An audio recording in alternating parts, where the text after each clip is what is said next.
Eu já falei um pouquinho do déficit de atenção, agora eu quero falar um pouco da hiperatividade, frente a algumas perguntas que eu já te trouxe, eu acho que há 2 vídeos atrás, de que questões que a gente pode fazer para olhar para a dimensão psicológica por trás do déficit de atenção e de hiperatividade. O que a gente vê em termos de sintoma na hiperatividade é um sujeito com muita energia. Muitas vezes o adulto com hiperatividade é o adulto que não consegue ouvir o coleguinha, que passa por cima dos outros, que responde na hora que não devia, com traços de impulsividade, com dificuldade de concentração, de parada. Isso muitas vezes interfere o sono, isso muitas vezes faz um sujeito com maior adicção, seja para o jogo, seja para a bebida, seja para as drogas, para o sexo, para a pornografia, para um monte de diferentes adicções, porque parece que existe uma energia excessiva ali. Mas quando eu te falei do sistema fechado, que é o psiquismo, então eu já te trouxe a primeira reflexão de que não estamos falando de uma energia excessiva que exista no sujeito e que ele precisa de uma pura medicação para adequar esse nível de energia. A gente precisa, antes de tudo, fazer algumas reflexões sobre que energia é essa. Por que ela está tão concentrada nesse lugar aqui externo? E também trazer as perguntas de que lugar é esse, da onde a energia está saindo, que está faltando. E é interessante que, muito parecido com o transtorno de déficit de atenção, na hiperatividade, a gente vai ter muitas vezes um sentimento de inadequação, um sentimento de não pertencimento, um sentimento de não suficiência e que é enfrentado pelo sujeito no movimento mais exibicionista, no movimento que faz com que ele seja notado. Uma criança com hiperatividade jamais passa despercebida. Então, a gente vê ali um excesso de energia que muitas vezes pode aparecer na tentativa de compensar um medo de não pertencimento, um medo de não importância. Olha que interessante.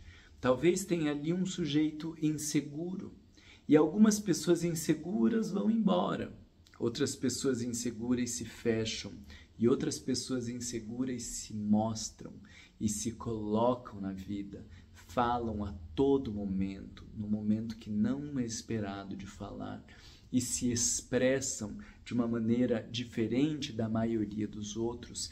Mas nós estamos vendo ali uma presença de uma energia que precisa ser compreendida em termos psicodinâmicos.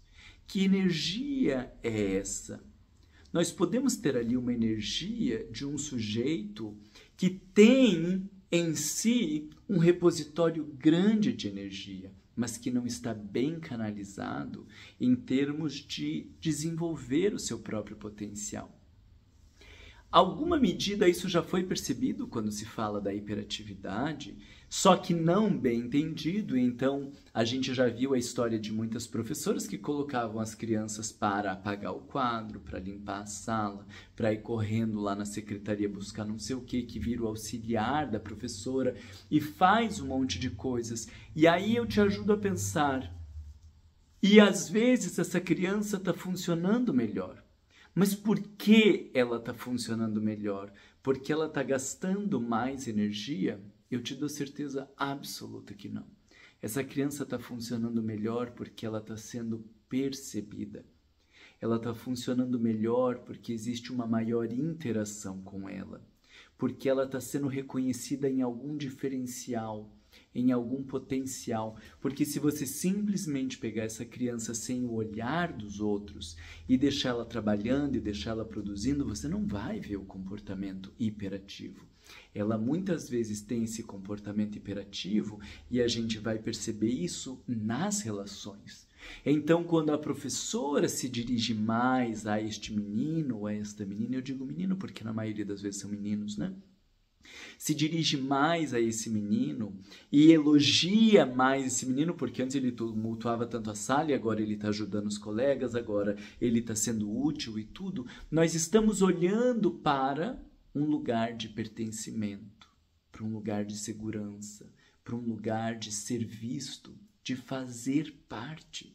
E por isso, muitas vezes, há uma diferença grande em termos de comportamento, não porque ele virou um escravo, porque se fosse só um escravo ocupado, essa criança não teria uma melhora de comportamentos, ela começaria a dar outro tipo de problema.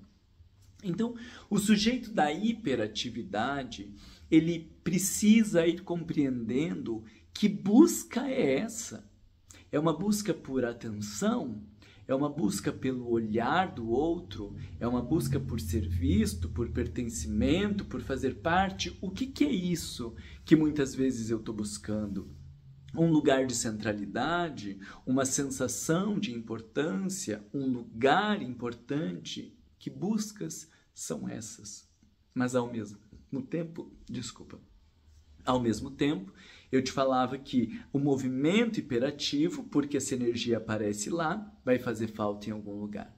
Então, o que é muito interessante de perceber nesse sujeito da hiperatividade que faz um grande investimento energético na interação lá fora, é uma falta de autocuidado.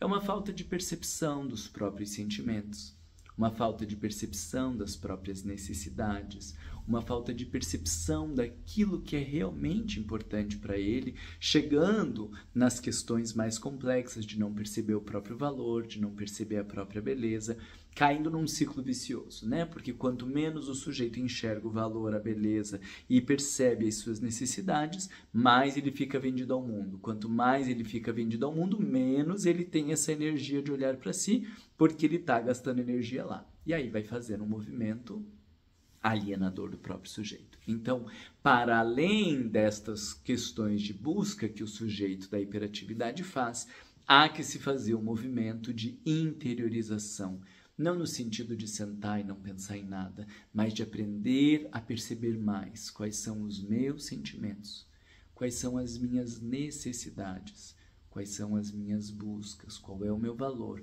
qual é a minha beleza. E na medida que eu vou me apropriando mais de mim, eu vou descobrindo que o mundo lá fora, ele não é tão importante. Ele não é o meu maior tesouro. E eu consigo, então, começar a dar uma reorganizada nesse sistema psíquico. Eu ainda quero trazer algumas sugestões para vocês em termos dessa dimensão psicológica e depois algumas sugestões em termos dos cuidados da dimensão biológica.